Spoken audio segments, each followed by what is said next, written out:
So here's the front fairing off of the motorcycle. And if you look right here in the middle, just below where the windshield is, you'll see this kind of weird U-shaped piece here. This is what they call a bank angle sensor.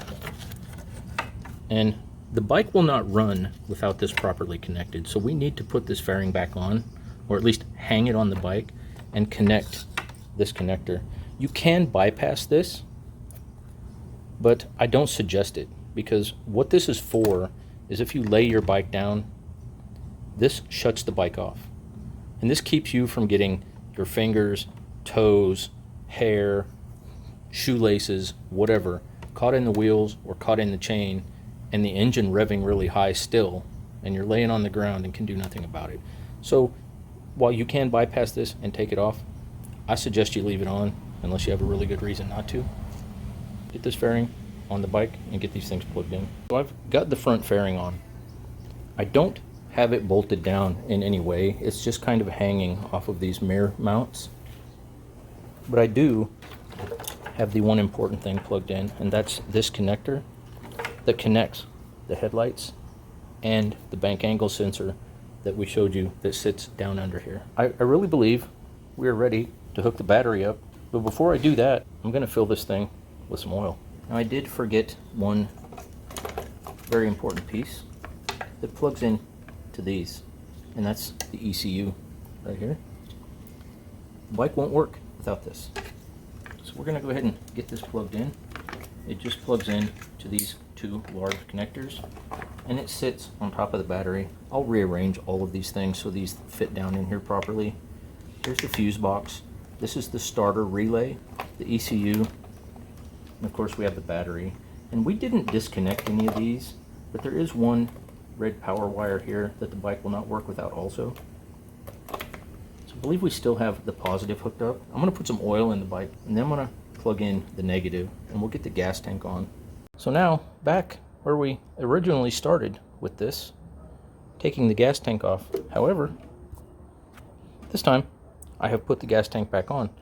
I have replugged in and tightened this banjo nut and bolt section, put the pressure relief valve back on, and plugged the electric fuel pump back in. I'm gonna lay this down.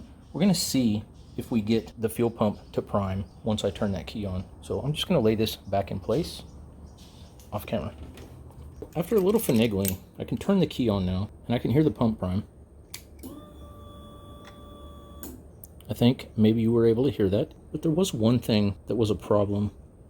This wiring harness that's down in here, I had to really wiggle that around just to get the pump to come on. So I think I have a short somewhere around here. But I'm going to go ahead and give it a try right now while we have the bike priming.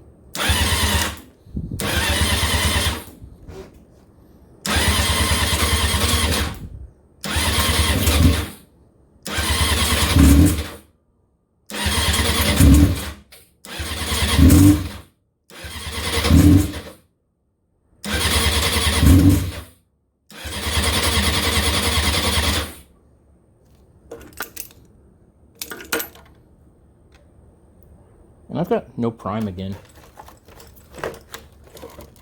So I don't know if my battery is dead or if it's just not priming.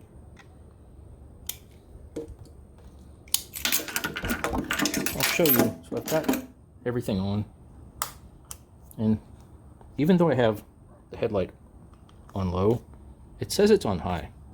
I'm not quite sure if that's a problem.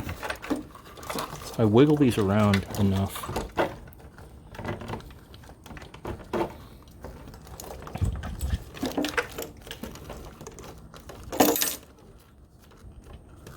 Yeah, I'm not quite sure what's going on here.